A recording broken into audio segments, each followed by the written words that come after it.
वैसे तो वैवाहिक संबंध एक पवित्र रिश्ता होता है। इसमें पति व पत्नी दोनों का यह कर्तव्य होता है कि वे एक दूसरे को समझें, विश्वास कायम करें और हमेशा सुख दुख में साथ रहें। परंतु कभी-कभी ऐसी स्थितियां उत्पन्न हो जाती हैं कि दोनों का एक साथ रहना किसी भी परिस्थिति में संभव नहीं रह जाता। तो विधिक रूप से ऐसे वैवाहिक संबंधों को समाप्त कर एक नए रिश्ते के साथ फिर से सांसारिक जीवन की शुरुआत कर सकते हैं।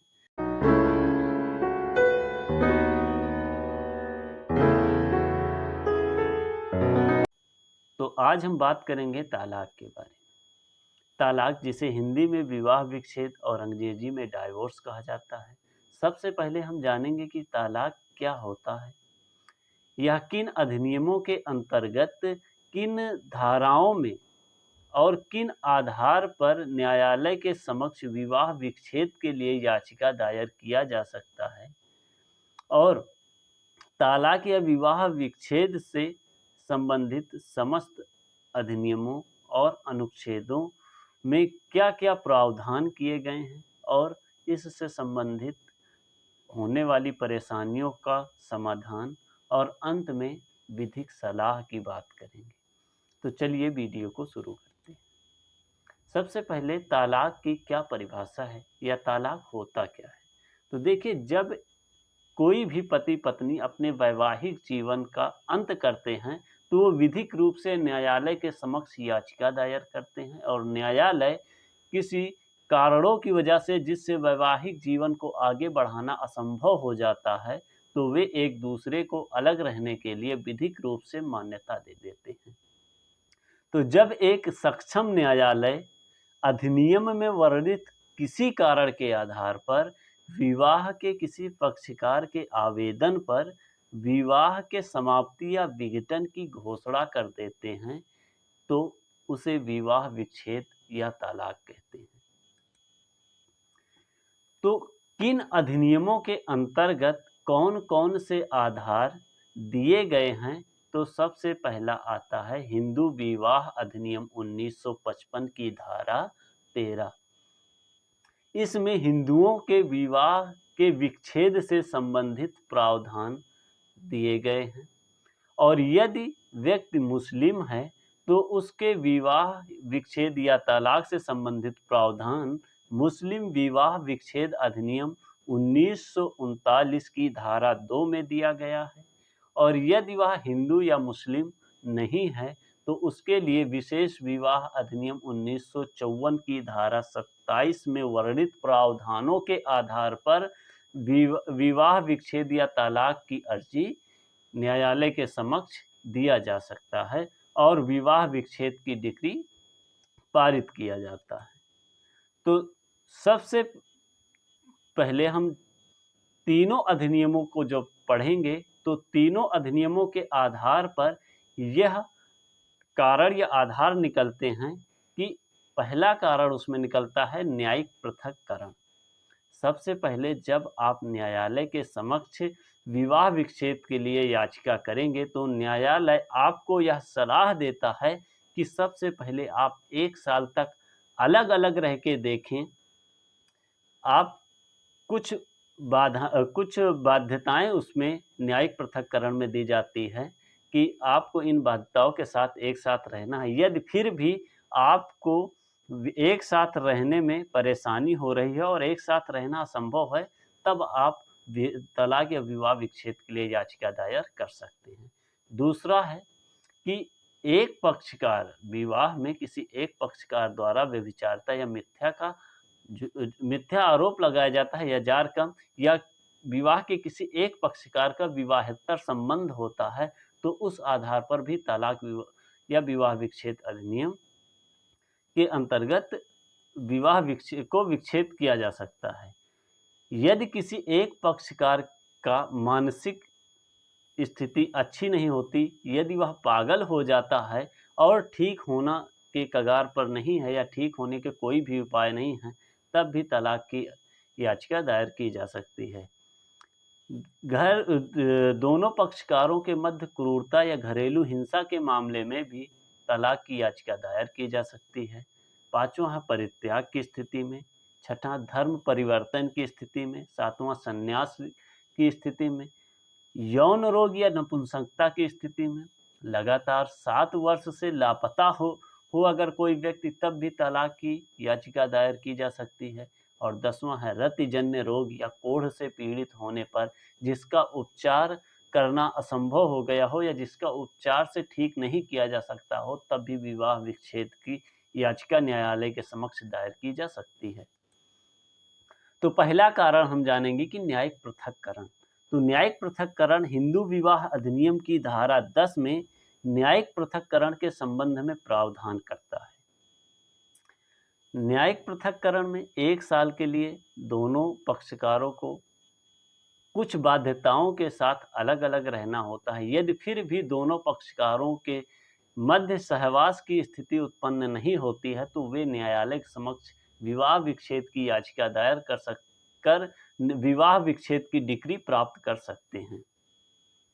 और न्यायिक पृथक्करण का परिणाम यह होता है कि सहवास के दायित्व से वे मुक्ति पा जाते हैं,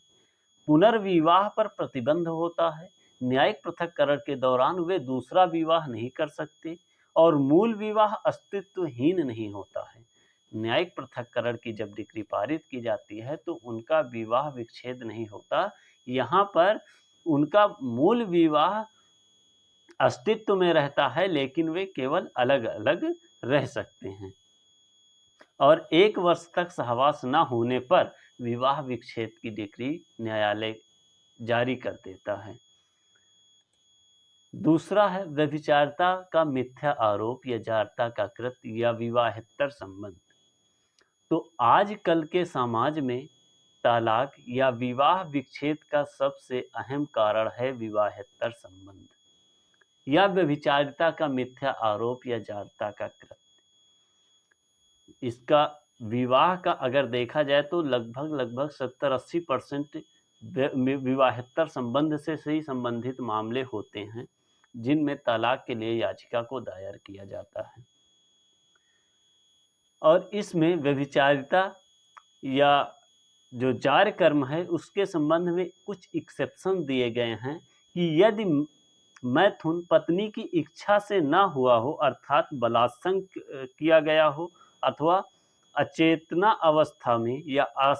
अज्ञानावस्था में किसी ने मैथुन किया हो, तो उपर्युक्त उपबंध विवाह विधि संशोधन अधिनियम 1976 द्वारा किया गया है कि इस आधार पर यदि बलात्संग हुआ है स्त्री के साथ, स्त्री अचेतना अवस्था में थी तब उसके साथ यौन शोषण हुआ है उसका, या फिर अज्ञानता अवस्था उसके साथ किसी ने जबरदस्ती संभोग किया है, तब इस स्थिति में वह कोई भी पक्षकार के लिए विवाह विच्छेद की डिग्री को न्यायालय पारित नहीं करता है। मानसिक विकृत हो जाने पर या पागल हो जाने पर विवाह के किसी एक पक्षकार द्वारा असाध्य रूप से विकृत, मानसिक विकृत मतलब कि यदि विवाह का कोई भी पक्षकार चाहे पत्नी या पति मानसिक रूप से इस प्रकार से विकृत या पागल हो जाए कि उसको इलाज के द्वारा ठीक नहीं किया जा सकता है और वे एक साथ रह भी नहीं सकते हैं, तो इस स्थिति में न्यायालय के समक्ष यदि विवाह विच्छेद की डिक्री को याचिका को दायर किया जा सकता है, तो वह विवाह विच्छेद की डिक्री को पारित कर देता है। अगला आधार है कि क्रूरता या घरेलू हिंसा से संबंधित मामला होने पर। तो देखिए, क्रूरता शारीरिक, मानसिक या आर्थिक रूप से भी हो सकती है और घरेलू हिंसा से संबंधित वीडियो हमने बना रखा है, यदि आप देखना चाहते हैं तो हमारे चैनल पे जाके आप उसको देख सकते हैं। तो घरेलू हिंसा या क्रूरता शारीरिक रूप से, मानसिक या आर्थिक रूप से किसी भी पक्ष विवाह के दोनों पक्षकारों में से किसी भी पक्षकार को, चाहे वो पत्नी हो या पत्नी शारीरिक या मानसिक रूप से प्रताड़ित की जा रही है, हमेशा या किया जा रहा है, तो वह विवाह विच्छेद के लिए न्यायालय के समक्ष याचिका दायर कर सकता है। तो क्रूरता के अंतर्गत क्या क्या आता है, तो हम ये जानेंगे जैसे किसी भी व्यक्ति को यदि दहेज कम मिलता है तब वह पत्नी के साथ मारपीट या हमेशा उसको ताने मारता है, तो इसमें मेन कारण होता है क्रूरता का कि दहेज का कम मिलना या दूसरा कारण हो सकता है कि विवाहेतर संबंध या पति की कम आय होने पर भी आवश्यक वस्तुओं को पूरा न कर पाना भी एक क्रूरता या घरेलू हिंसा का कारण बन जाता है। और किसी भी बात को लेकर पत्नी को सास या परिवार के सदस्यों द्वारा हमेशा उसको ताने मारना, छोटी-छोटी बातों पर भी मारपीट करना, ऐसे बहुत से कारण हैं जिससे घर में अशांति और कोर्ट में तलाक की अर्जी पड़ती है। तो इन आधारों पर भी विवाह विच्छेद की याचिका को दायर किया जा सकता है। अगला है परित्याग या डिजर्शन। देखिए, परित्याग होता क्या है कि याचिका जब कोई पक्ष विवाह का कोई एक पक्षकार बिना किसी कारण या एक पक्षकार की बिना सहमति से उससे 2 वर्ष तक अलग रहता है, तब उस स्थिति में भी तलाक या विवाह विच्छेद की याचिका न्यायालय के समक्ष दायर की जा सकती है। तो जानते हैं परित्याग होता क्या है? देखिए, याचिका प्रस्तुत किए जाने के ठीक 2 वर्ष पूर्व तक लगातार याची को बिना किसी युक्तियुक्त कारण के, बिना किसी सहमति के अलग रह रहा होता है, तो यहाँ पर परित्याग कहा जाएगा। और ऐसे में वैवाहिक जीवन सुचारू रूप से नहीं चलता, जिससे अनेक सारी कठिनाइयाँ आती हैं। तो ऐसे विवाह जब 2 साल से अधिक तक पति पत्नी एक साथ रह ही नहीं रहे हैं, तो विवाह कैसे सफल होगा, वैवाहिक जीवन कैसे सफल होगा? तो इसलिए कोई भी पक्षकार यदि 2 साल से बिना किसी युक्तियुक्त कारण बताए आपसे अलग रह रहा है, तो आप न्यायालय के समक्ष विवाह विच्छेद की याचिका को दायर कर सकते हैं। इसमें जानबूझकर उपेक्षा, यदि कोई पक्षकार जानबूझकर उपेक्षा कर रहा है, तो यह भी शामिल किया गया है। अगला कारण है कि धर्म परिवर्तन। तो यहाँ पे धर्म परिवर्तन, यदि कोई व्यक्ति विवाह का दोनों पक्षकार यदि हिंदू हैं, तो उनको हिंदू विधि के अनुसार, यदि मुस्लिम है तो मुस्लिम विधि के अनुसार धर्म परिवर्तन के संबंध में प्रावधान दोनों अधिनियमों में अलग-अलग किए गए हैं। यदि दोनों विवाह का दोनों पक्षकार हिंदू हैं, तो वे हिंदू धर्म के अलावा यदि किसी अलग धर्म में अपना धर्म का परिवर्तन करते हैं, तो विवाह विच्छेद की याचिका को न्यायालय के समक्ष दायर किया जा सकता है। और यदि मुस्लिम है, तो मुस्लिम के अलावा यदि कोई भी पक्षकार दूसरा धर्म अपनाता है, तभी विवाह विच्छेद की याचिका को दायर किया जा सकता है या तलाक की डिक्री न्यायालय द्वारा प्राप्त की जा सकती है। तो धर्म परिवर्तन यह होता है कि जब विवाह का कोई पक्षकार हिंदू होने की स्थिति में हिंदू और मुस्लिम होने की स्थिति में मुस्लिम न रहकर कोई अन्य धर्म अपना लेता है, तो न्यायालय के समक्ष विवाह विच्छेद की याचिका दायर की जा सकती है। चंद्रशेखर बनाम कुलदान वेलू AIR 1963 सुप्रीम कोर्ट के मामले में सुप्रीम कोर्ट ने यह निर्णय दिया कि यदि पक्षकार हिंदू है और सिख, जैन या बौद्ध धर्म स्वीकार करता है, तो विवाह विच्छेद की डिक्री को पारित नहीं किया जाएगा, क्योंकि सिख, जैन और बौद्ध को भी हिंदू विवाह अधिनियम के अंतर्गत हिंदू ही माना गया है। अगला कारण है संन्यास। तो यदि विवाह का एक पक्षकार धार्मिक रीति रिवाज से संन्यास ग्रहण कर लेता है या सांसारिक जीवन को त्याग कर वो संन्यास ले लेता है, पारिवारिक जीवन को त्याग कर, तब विवाह का एक पक्षकार जो संन्यास लेता है उसके विरुद्ध तलाक या विवाह विच्छेद की याचिका न्यायालय के समक्ष दायर कर सकता है। अगला है यौन रोग या नपुंसकता। यदि विवाह का एक पक्षकार किसी संचारी यौन रोग से पीड़ित हो और उसका इलाज होना असंभव हो, तब यौन रोग या नपुंसकता के आधार पर तलाक या विवाह विच्छेद की याचिका न्यायालय के समक्ष दायर की जा सकती है। अगला कारण या आधार है कि लगातार 7 वर्ष से लापता होने पर। यदि कोई व्यक्ति विवाह का पक्षकार में कोई भी व्यक्ति, चाहे वो पति हो या पत्नी में से एक, अगर लगातार 7 वर्ष तक लापता है और उसके बारे में कहीं से भी कोई भी सूचना प्राप्त नहीं हो रही है, तो भारतीय साक्ष्य अधिनियम 1872 की धारा 108 और अब तो भारतीय साक्ष्य अधिनियम 2023 की धारा 111 के तहत यदि किसी व्यक्ति के बारे में 7 वर्ष से अधिक समय तक उसके जीवित रहने के संबंध में कोई भी बात नहीं सुनी जाती है, तो उसे मृत समझ लिया जाता है और मृत समझ लेने के आधार पर विवाह का एक पक्षकार इस संबंध में तलाक के लिए न्यायालय के समक्ष अर्जी दाखिल कर विवाह विच्छेद की डिक्री को प्राप्त कर सकता है। अगला कारण है कि रतिजन्य रोग या कोई ऐसा संचारी रोग जिसका कोई भी इलाज होना कठिन है या कोढ़ रोग से ग्रस्त होने के आधार पर भी न्यायालय के समक्ष तलाक या विवाह विच्छेद की याचिका को दायर किया जा सकता है। और कोढ़ को उग्र व सभी उपचार से ठीक न हो सकने वाला कुष्ठ रोग होना चाहिए, तभी न्यायालय विवाह विच्छेद की डिक्री को पारित करेगा, अन्यथा नहीं। तो अभी तक हम ये जाने कि वे कौन कौन से आधार हैं जिन पर पति व पत्नी दोनों विवाह विच्छेद के लिए न्यायालय के समक्ष याचिका दायर कर सकते थे, लेकिन अब हम वे आधार या कारणों की बात करेंगे जिनके आधार पर केवल पत्नी विवाह विच्छेद या तलाक के लिए याचिका दायर कर सकती है। तो इसके संबंध में हिंदू विवाह अधिनियम 1955 की धारा 13 की उपधारा 2 निम्नलिखित प्रावधान करती है कि किन आधारों पर केवल पत्नी विवाह विच्छेद के लिए याचिका दायर कर सकती है। तो पहला कारण है पति द्वारा दूसरा विवाह कर लेने पर।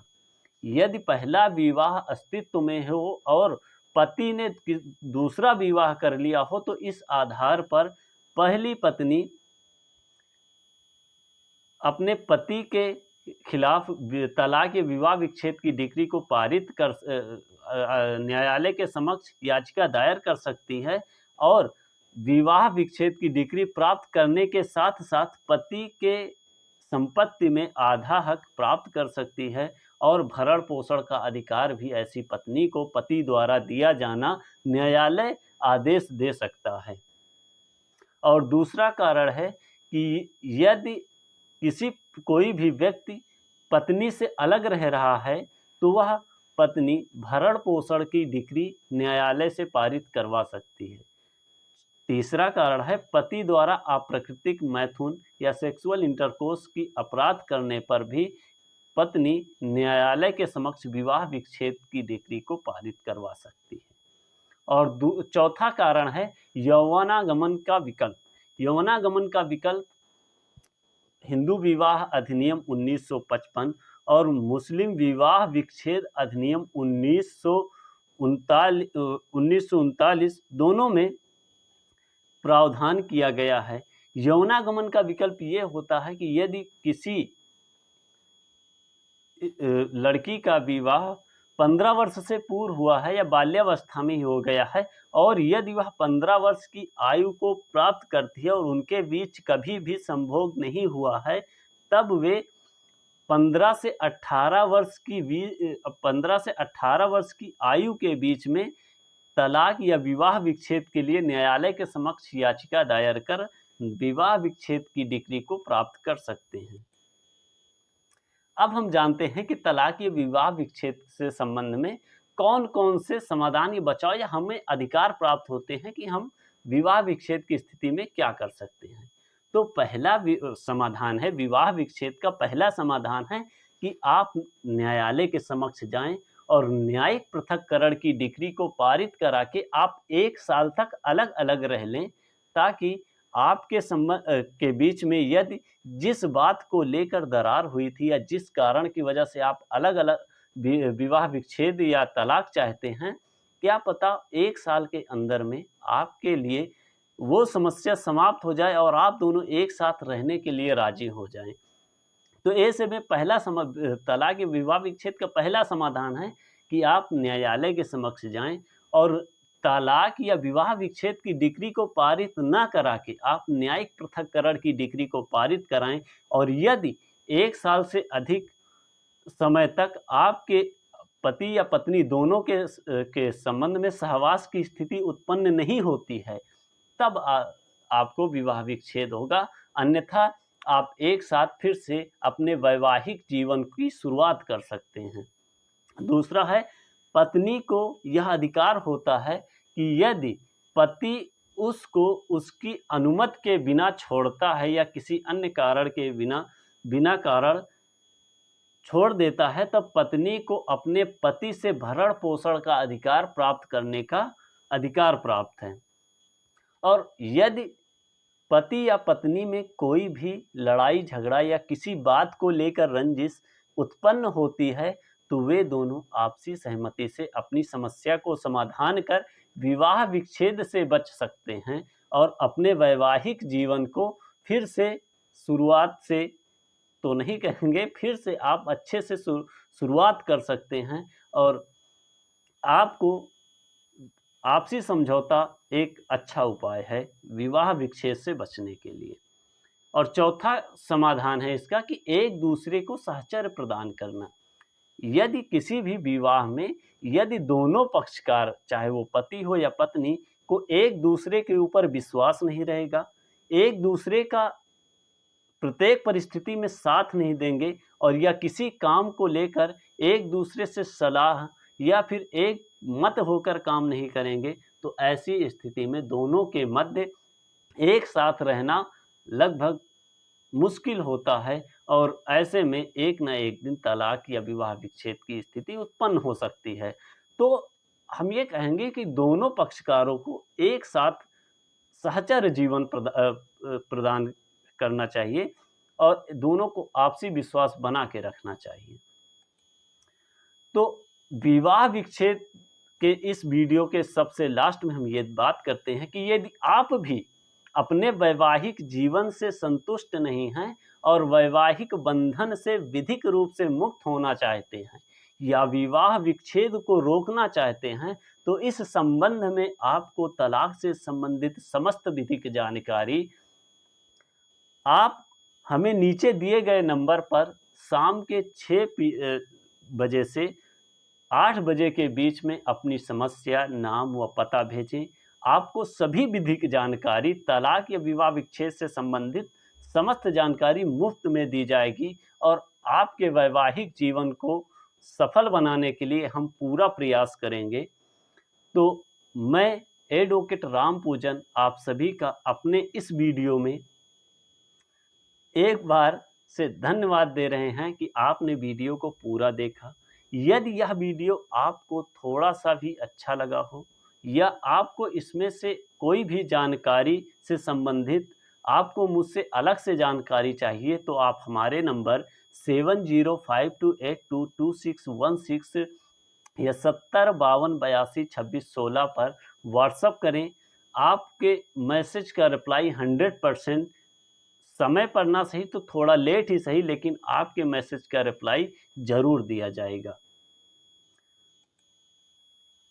धन्यवाद वीडियो को देखने के लिए। यदि आप इसी तरह कानून से संबंधित या किसी टॉपिक से संबंधित कानून के किसी टॉपिक से संबंधित वीडियो चाहते हैं, तो आप हमें कमेंट बॉक्स में ज़रूर बताएं।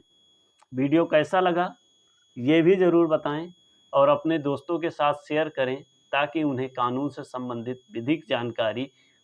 अच्छे से और फ्री में मिल सके। तो वीडियो को लाइक कर दीजिए। यदि आप चैनल पर नए हैं तो आपसे रिक्वेस्ट है कि चैनल को सब्सक्राइब कर अपने दोस्तों के साथ शेयर कर दें। धन्यवाद।